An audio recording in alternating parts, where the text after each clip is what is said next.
anyone else jumps on, and then we'll make some mojitos. Mojitos. Woohoo.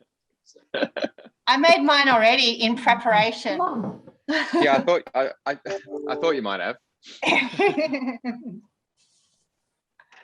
But still my camera not working. Oh, well. Where do mojitos come from? What was that question, sorry? Where do mojitos originate from? Mojitos, well, typically was a Cuban drink, but it's also made throughout the ages through all of Spain and the Caribbean as well. Typically, a mojito was almost came from like Navy strength spirits and things for all the traders around there, derived from sugarcane, a spirit like fermented sugar canes, or molasses was like a cheaper way of doing mojitos. And no offense to the French, but they actually preferred to do it this way with molasses and make their rums that way. Agricole is another form of rum, which comes from molasses. But yeah, it was a cheaper way. We'll wait for a couple more people, but I'll just give you a bit of a rundown. Like, thank you for the question, mojitos, and about the rum and what we're doing today. And we'll keep doing stuff, every week, maybe, if depending on how long we're locked down for. Hopefully, it won't be too long, and we can actually go out to venues and enjoy these, and have people over to your house, and maybe you can make some at home. Because all the cocktails are really, really simple. Mojito is one of the, I guess, simplest cocktails around, and you can make lots of different twists with it as well. You obviously see like passion fruit mojitos, or anything really, any kind of flavor, raspberry ones, any kind of fruit you can put in there. All really, really simple. So we're going to make a classic one today. Mojito, the heritage around it, as I mentioned, was all around America and the Caribbean and Cuba. Obviously, a lot of great rums that came out of the Caribbean, and they traveled around the world in kind of like a little triangle of trade winds. And there was, it was raw products going over to Europe from the Caribbean, and then from there, the actual product would go down south, and then that would get carried over on the boats when they were moving slaves over back into Cuba. Obviously, Cuba, I refer to as Havana Club, is one of my favorite rums, probably my favorite rum to make a mojito with. I don't know if you noticed, but I'm actually wearing a Bacardi shirt. I got to work, and turns out that we've got more Havana Club open than Bacardi, so we're going to use Havana Club today. Havana Club just here, that's a 3 años. The number 3 on there is how much it's aged. So this is actually aged for 3 years in barrels. Gets a bit of color to it, so it's not completely clear, but we are going to use white rums. So white rums is what you typically use for a mojito. And again, you can make different variations with that. This actually had a Blanco straight white rum a while ago. They stopped making that one, but that was fantastic. Depending on what rum you have, it's not going to make a huge difference to the flavor, unless you're drinking them all the time and you actually can tell the difference. But Bacardi is the other one people kind of argue what came first, or who was the original Cuban rum, I guess, or original rum you should use for mojitos. It's, a diplomatic way of saying it is that they're all great rums, and their heritage all goes in different ways. But Bacardi, 1959, the dictator that was part of the family didn't win the election for numerous diplomatic reasons. And in 1959 or 1960, he got exiled out of Cuba. So they moved the rum factories to the Bahamas, because he knew if he stayed there, or he got exiled and left his business and making rum in Cuba, which he would have loved, the government would have taken it over, would have taken his brand off it, and just pulled it apart. So he's moved everything away. And then Havana Club and another rum distillery, maybe Matusan or something, moved into their land, took the land over, and took over the stills. So they started using Bacardi's old warehouse, I guess. And Bacardi, actually, the rum, the little bat symbol comes from that warehouse it was full of bats. They just lived there all the time. So it just became iconic. So that's where the bat symbol comes from, Bacardi. So that's a bit of a rundown around the rums. 2 of my favorite white rums to use for mojitos. Lots of different rum cocktails you can do, which are really, really simple. Caipirinhas, Cuba Libres. Caipirinhas usually use cachaça. It's slightly different. But yeah, the mojito rum, obviously, was, you know, for the, I guess, the traders and the people on the boats was just such a way of life. You know, they used to have, it's a good question to ask, but there's probably a lot of people on this call, so it'd be hard for people to hear and overtake. If you did want to make any comments, please type a message to us, and I've got a little assistant with me who will be able to comment back and let me know if anyone does a shout out. But yeah, so rum was, it was just around that trade. They used to get a daily allowance of rum when they were going through the Caribbean and Spain and being slaves and, you know, raw products. And the daily allowance was a pint of rum for every single worker that will go onto the boats. So I don't know about you, but a pint of rum on any given day is going to like put me on my ass. And usually they would literally just have their little jug, scoop it into the barrel of rum, and that'd be it. And majority of them actually drank the whole thing in one go at the start of the day, and that was it. They did not ration out their allowance throughout the day. They would get a pint. A pint is, you know, that's, you call them like that's like a pint, you know, it's a lot of, it's 570 mils or thereabouts. So yeah, they did well. I'm surprised there weren't more shipwrecks, to be honest. But so yeah, the rum was there. The lime was actually added into this cocktail back in the day, where it originated from mojito, was to cure scurvy. So which was quite common back, you know, well, all throughout that prohibition kind of era, and the trades and the slave labor and everything like that, and especially on the boats when they're on there for weeks and weeks. Scurvy was a big deal. So they added lime to the rum. They already had the rum, add the lime, get rid of scurvy. And then the mint was actually two reasons. They had really horrible tasting food back then. So mint was readily available. That herb was readily available around there because they used to eat it when they've eaten something really crappy. They'd have some mint and it would freshen their breath and get that foul taste out of their mouth. In this case, sometimes they had cheaper rum or things that were made from like other molasses or sugarcane and agricoles and things, and had a quite harsh taste to the rum. So they used something pungent like mint to get rid of that flavor. So that's how it came to be. The soda that we're going to top it with, or sparkling water, anything bubbly, it's kind of just a bit of a refresher, creates in like an effervescent kind of feel to the cocktail, so you can smell it straight away and then drink it through there. But it's definitely just a topper. It's not a huge thing, but that's our ingredients. So ingredients, hopefully you've got them all today. So you just need some limes. If you had time, lime juice would have been fine, but fresh limes are always good. We're going to use half of these. So when we get to that part, you'll have to cut it up. Some mint. I was fortunate enough to find some mint in the hotel. I didn't go out and buy some, so I'm lucky they had some here for me. So thank you, Doma Hotels. You've got your rum, of course, hopefully white rum. You can make a bit of the dark rum. It's a little bit of a variation from the original mojito. But rum there, so you can put 60 mils into a cocktail.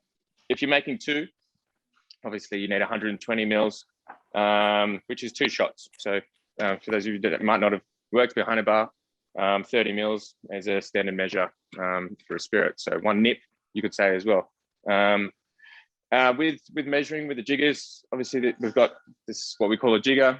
Jigger, there's different sizes, but not everyone has one of these at home. So you can use anything like a little pitcher or a protein shake. You know, they've got measurements there, a water jug, anything with a measurement. Or you can use an egg cup. I was having discussions with someone before. I don't know if anyone even has egg cups these days. An old thing. But yeah, 30 mils. But in saying that, you are making these cocktails at home, so stay within your RSA. It's got a duty of care to yourself and others that live with you. But you don't really have to measure it out to the mil. Please just be responsible. But yeah, usually maybe a 3-finger pour or something like that might do it. But yeah, have fun with it. And yeah, you can pour it straight, you can free pour or anything like that. So cool. I think that everyone's on board that is going to be on board today. We're going to make a mojito. Yeah, well, let's go. So first thing, like I said, you got to get your rum. So everyone grab their rum. I already pre-measured mine into a jug. So if everyone's got their rum, go ahead. You've got your vessel here, so tall glass. With cocktails, with most drinks with spirits, I would definitely suggest pouring everything in there before you add the ice. The reason why we do this, some people prefer to do it another way, but when you pour the spirit or your mixes or anything over ice, sometimes you might get a bit of a splash out. If you make any mistakes and it's already diluted in there, it's a bit harder. And you can also taste things before you add the ice, before dilution, if you want to do that. So add everything first. So we've got our spirits, so go ahead and add that in. So that's 2 shots. So you can see, hopefully you can see clearly in the glass there. It's got 3 fingers there. So you've got your rum there. The sugar component in this as well. I didn't mention the sugar. So sugar today, we're going to use a pure spirit. It's a pure sugarcane spirit. So sugarcane was widely used and readily available back in the day when they first originated mojitos. Sugarcane was, well, sugar in general was a rich person's commodity. Only the rich people had it. Others would try to use other sweeteners like honeys. So they used to say that sugarcane or sugar was just for the rich people. They made it like nice and clear, and it was always white. It was it was beautiful. They used to call it the honey without bees. Was what sugar came from. So you can either make a sugar syrup. You can even use sugar packets, sugar sachets, anything. The amount of sugar you want to put into a mojito, it's 20 mils, right? So 20 mils of sugar syrup or sugar cane, or 4 teaspoons of sugar. So if you've got sugar at home, just plain white sugar. You could sometimes use caster sugar, but white sugar is usually preferred. 4 teaspoons. So you're going to go ahead and put 4 teaspoons into your rum now, into your glass, 4 teaspoons of sugar, or 20 mils of sugar syrup if someone's had some time today to make some sugar syrup. Sugar syrup, by the way, is really, really simple. It's just a 50-50 mix of water to sugar. So all you'd have to do is, let's say you fill up this glass halfway with sugar, and then fill up the rest of it with boiling water, or hot water, or whatever, or you could cook it on a stove, but 50% water, 50% sugar, 1-for-1. That's a really good mix to make your own sugar syrup. And sugar syrup lasts for ages. So if you did want something a little sweeter, it's really simple when you can add it to anything, coffees and everything like that. You just a little bump of sugar, sugar syrup. Cool. So is everyone, guys, can you just see, has everyone put their sugar into the cocktails? Maybe. Yeah. Please let me know if I'm going too slow or too fast. It's more likely that I'll go too fast than anything.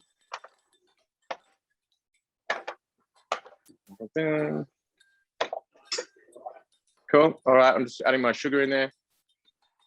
So like I said, again, 5 teaspoons of sugar, or 20 mils. The teaspoon typically would be equivalent to 5 mils.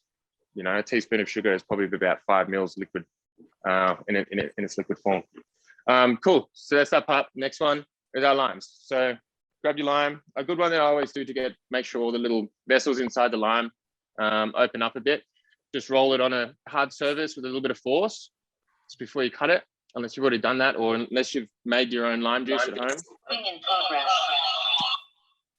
progress. And then we'll cut it up. So if you don't have lime juice, I'd probably put about again 20 mils, between 20 and 25 mils of lime juice if you've got lime juice that you've made at home, or you've come into the bar and picked up some lime juice for this exercise. Otherwise, a half lime is probably the amount of juice you want to get in there. With cocktails you might see in bars, or mojitos you see in bars, you'll have people do the lime juice, and then sometimes you won't even see any lime wedges in there until right at the end. For this exercise, I'm going to cut some lime up, and we're actually going to squeeze it in. So we're going to actually squeeze 4 lime wedges in there, so from a half a lime, and then drop them in there. There's people that also argue that you could muddle the limes in the bottom before you do the spirit and sugar and everything. I don't like many things at all. Maybe in a Capriosca, I might do it, but you get a very different flavor when you're muddling a lime, because every single living element in food and fruit and everything like that, and herbs, change when they get bruised. So that's what will happen if you muddle the lime. So it'll smash it up. You get lots of bits and pieces. It'll taste really, really limey. I get that, but I prefer a mojito a lot fresher. So go ahead and cut your lime halfway, and then cut it into 4 lime wedges.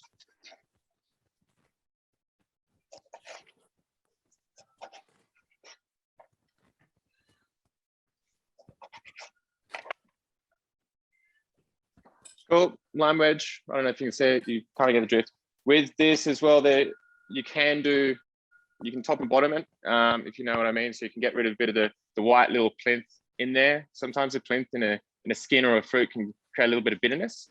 But but for this exercise, it's not going to be substantial enough. You won't be able to notice. And you're not making it for a customer that's buying in this for $18 or $20 in your bar or venue. So it's just for you. So it's fine to get a little bit raw with it. So just go ahead and squeeze those in, get as much juice as you can. We can just drop those straight in. Obviously during COVID times, you probably don't want to do this for a customer either. They're pretty much just fingering their cocktail with other lime, so don't do that. I was going to say, Tommy, if you've got a customer, it's good to cut off that plinth bit because it's so Yeah, it bitter. is. And also when Yeah, you squeeze it like you're squeezing with your fingers, the lime goes sideways instead of straight down. So yeah. Okay. You got to have good aim, I guess, Sandy, eh? Yeah, that's it. Very good. Cool. So that's our base at the moment. We've got our sugar in there, we've got our lime in there, and we've got our rum. And we don't have our mint yet. So we're going to put our mint in there now. So all of our ingredients, as you can tell, everything's going in there first. After that, we're going to add some ice, stir that up a bit. It'll dilute enough to come up to the top, and then we'll put the crown on there with soda. But just one thing with mint, there's a couple of things. Right? So for example, I had some old mint or mint that wasn't looked after. Definitely didn't come to us this way, but we haven't needed it. So it's just kind of sat there. It needs a bit of help from its local practitioner to get a bit stiffer than that. It's a bit floppy and it's discolored as well. So we don't want to use that stuff. So make sure you have a look at your mint. Hopefully you get some fresh stuff so it's nice and vibrant and great, and it's quite firm. But none of the half brown stuff. Like, it's never okay to use any product in a cocktail that's not at 100%. Because once a cocktail there's one element that's not at 100%, the rest of it will just kind of suffer from that element not being 100%. So always use fresh mint. And if it's not 100% fresh in the whole bunch, sometimes you can pick some out that are, which I had to do today. So get some mint sprigs. You can use, I'll probably say about 6 to 8, maybe I've got 8, depending on your taste, but I'd say 8 mint leaves. So go ahead, grab some mint, just simply pick it off. For today, we're not going to use the stalks. Historically, they've used stalks in mojitos because it gets a bit of sugar out of it. There's actually a bit of sweetness in the stems of mint. So what they used to do is chuck some in there as well and bash that up a little bit, and some fresh sugars came out of like the mint stalks, which is really nice. And you can actually try that at home another way if you're going to make another one after this. Chuck some of the sprigs in the bottom and put that in there. Same if you do cooking, like sometimes you get just the leaves, but it adds another element if you add like coriander stalks or something to the cooking.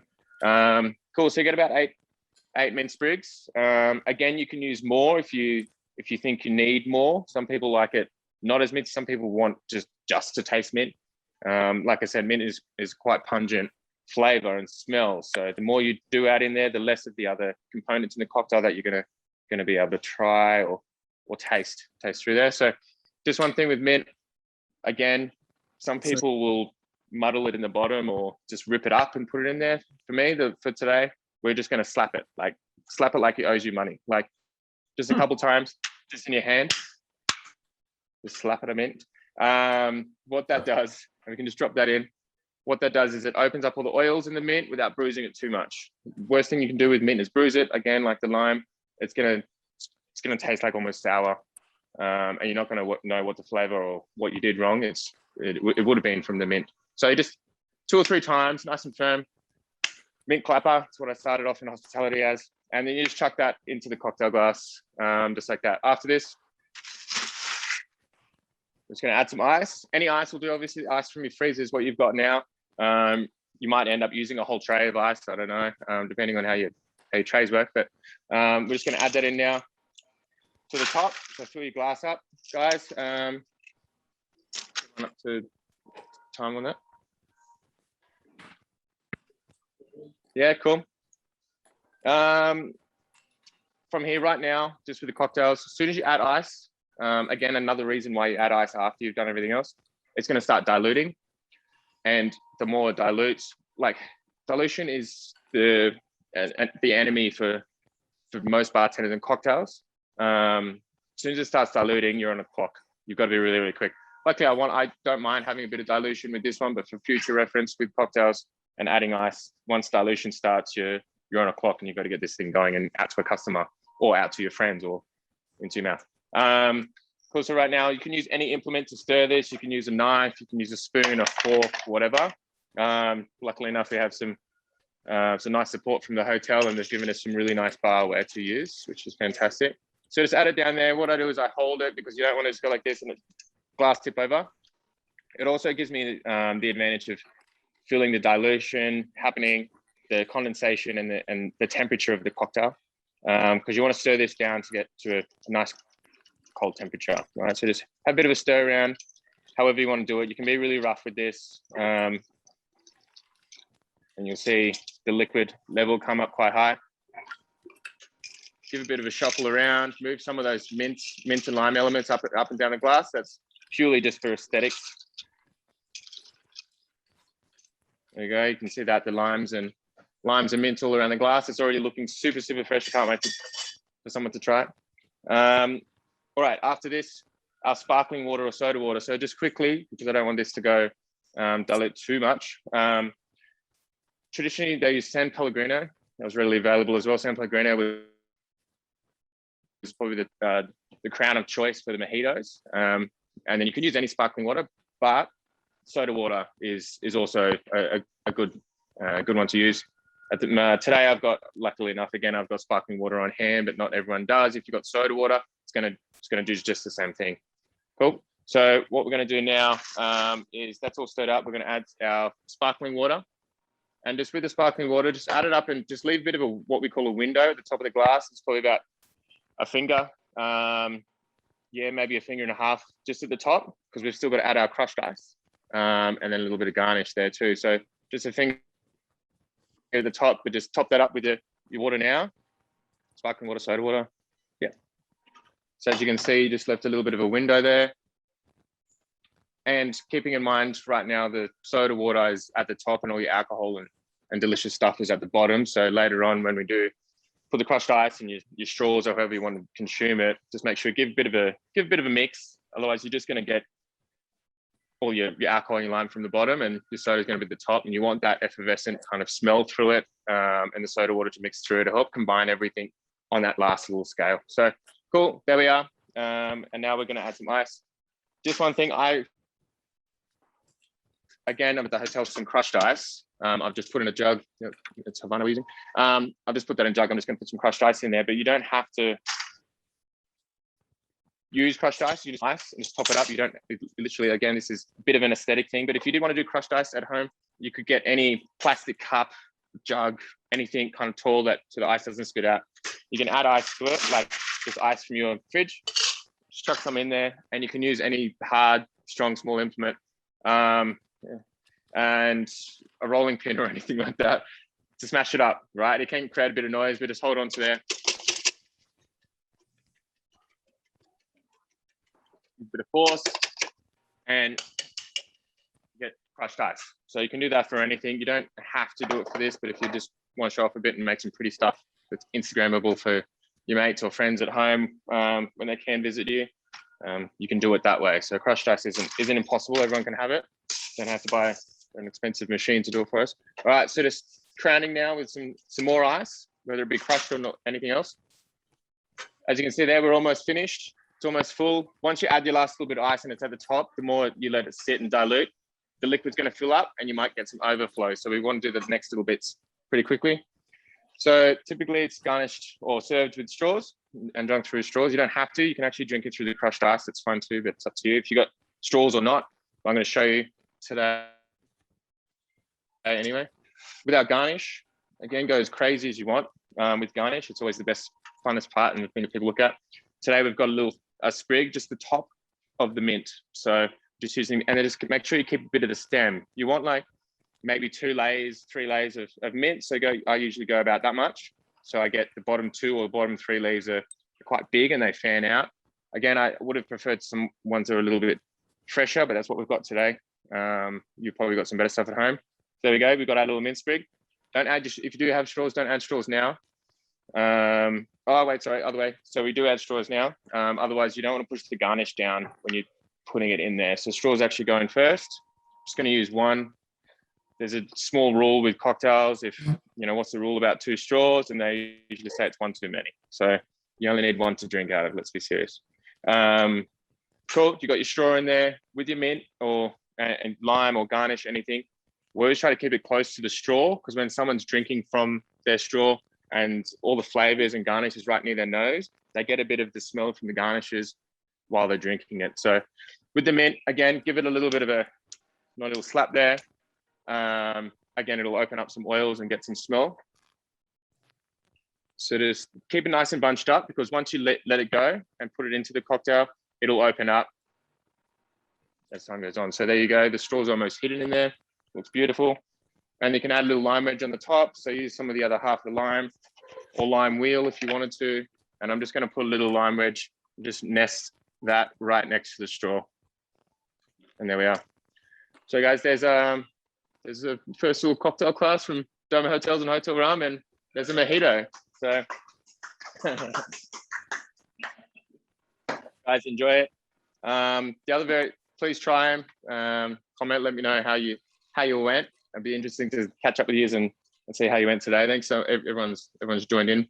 I don't know how many mojitos you've already tried to make yourself before this came on today, but it's Friday, so might as well make a few more. Especially, I know Dustin bought a whole bottle of Bacardi and was trying to look for a small one, and he ended up splurging. So good luck, Dustin. You can't buy a small one. Thanks, Tommy. I got a big bottle of the Ben Lee Bacardi. I've never had that one before. White rum, Ben Lee white rum. Ben Lee white. Oh, nice. The Ben Lee are pretty good. They're entry level one. That's a Queensland one, I think. Yeah, it would be Ben Lee. nice. Yeah. No, that's cool. They got some copper pot stills and everything. Their white rum's quite good, so good choice. Well, it tastes delicious. So thank you, Tommy. Yeah. No, good. Well done, Tom. Thanks, Tom. Well done. No, that's okay. If you want to make any variations with it, like I said, all you need to do is you can add like even, instead of doing so much of the sparkling, maybe add 45 mils of pineapple juice in there. You can, freshen things up and make it a bit more tiki-like. Use different rums, explore different syrups, different amounts of sugar and mint. But that's how I was taught to make them. Some people shake them and stuff. Don't shake mojitos. It's not a thing. This is a built cocktail. It's called a built cocktail because it's built. It's not shaken. It's not blended. None of that. So this is classic, really, really simple, small ingredients. And then have fun with it, guys. I'll leave you to it. I'm just gonna have to delete this somewhere. Drink. But yeah. Okay. All right. Fine. Enjoy it, Tommy. Enjoy. Yums. Awesome. Cool. All right, guys. Thank you. See, signing off. Have a happy All right, good night. Have Friday a good and a nice weekend, everyone. You too. Take See you, care. Sandy. Thanks, Tommy. Bye. Bye. Okay, Bye, cheers. Shree. Bye, Bye. bye. Ming, thank you for everything. Ah, you're welcome. Thank you, Ming. We miss you. Oh, no, I'll be around. Guys, bye. Bye. See you guys.